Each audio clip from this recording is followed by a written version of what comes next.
तो वेलकम मेरी फैमिली। तो कैसे हैं आप लोग? आई होप कि बहुत ही अच्छे होंगे। और एक नई इंटरेस्टिंग वीडियो में आप लोगों का स्वागत करता हूं, एक नया इंटरेस्टिंग टॉपिक को लेके। G7 समिट जो हाल ही में हुई थी और सेजॉय 12 जो चीन के द्वारा और थर्सडे को लॉन्च किया गया है। देखते हैं उसके बारे में, पढ़ते हैं, पूरा डिटेल एनालिसिस करते हैं।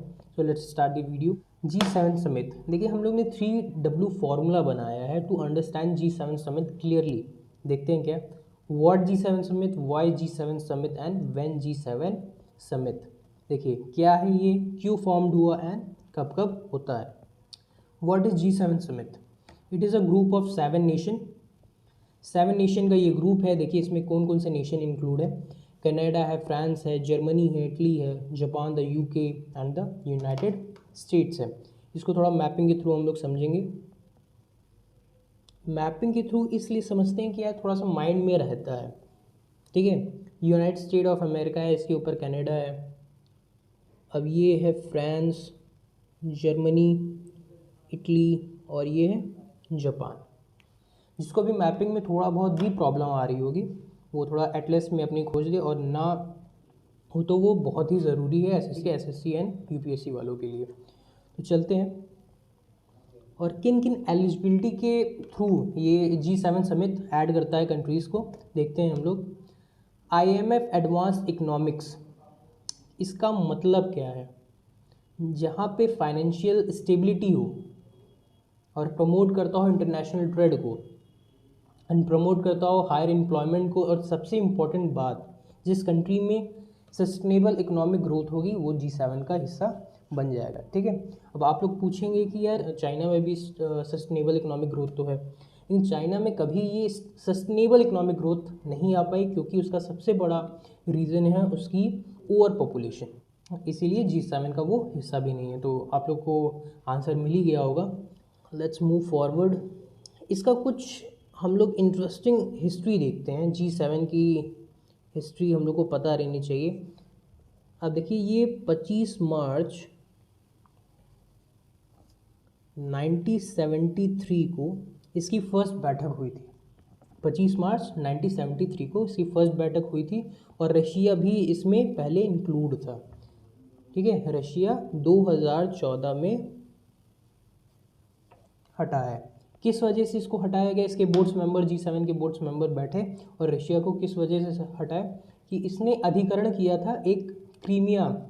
आप लोग एटलस में सर्च कीजिएगा, एक क्रीमिया नामक एक आइलैंड था नदर्न कोस्ट पे। तो क्रीमिया क्राइसिस जब आई थी, आप लोग नेट पे रिसर्च कर सकते हैं क्रीमिया क्राइसिस के बारे में, तो आप लोग अच्छे समझ में आ जाएगा।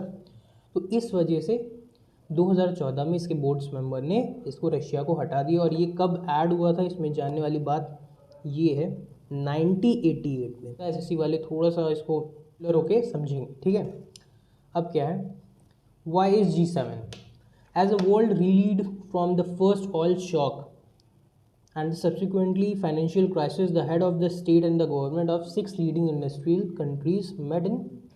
इसका सबसे बड़ा रीज़न था ऑयल क्राइसिस। ऑयल क्राइसिस आप लोगों को थोड़ा मोटा मोटा समझा देता हूँ कि जब ऑयल क्राइसिस आई थी, ये 6 इंडस्ट्रियल कंट्रीज़ मेट हुई थी 25 मार्च 1973 को। इसी की वजह से G7 समिट होने लगी। ठीक है, कि आगे की फ्यूचरिस्टिक सोच थी उन लोग की कि आगे की ऐसी पेंडेमिक पड़े तो हम लोग कैसे उसको डील करेंगे। ठीक है, अब देखते हैं आगे। Which year G7 summit held? In every year. ठीक है, और अभी हाल ही में 47 G7 मीटिंग हुई है, जो कि 11 to 13 जून को हुई है, Cornwell in the United kingdom. इसकी लोकेशन याद करने की बहुत ही ज़्यादा ज़रूरी है क्योंकि एसएससी में थोड़ा सा पर्टिकुलर होके पूछ लेता है।